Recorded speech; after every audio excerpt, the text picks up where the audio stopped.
宝宝咳嗽会引起肺炎吗？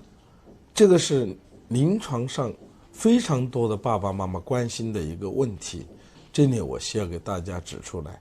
咳嗽和发烧一样，它只是一个症状，是疾病的一个表现之一。咳嗽的作用呢，主要是清除呼吸道的分泌物和其他的一些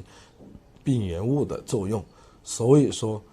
咳嗽只是肺炎的一个表现，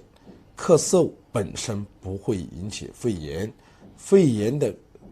可以引起咳嗽，所以大家一定要把因果关系搞清楚，不是咳嗽引起肺炎，而是得了肺炎引起咳嗽。所以临床上对于咳嗽，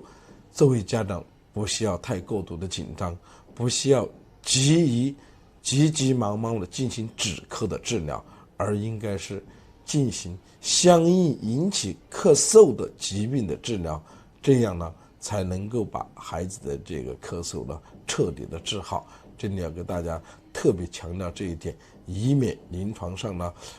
产生误解而忽略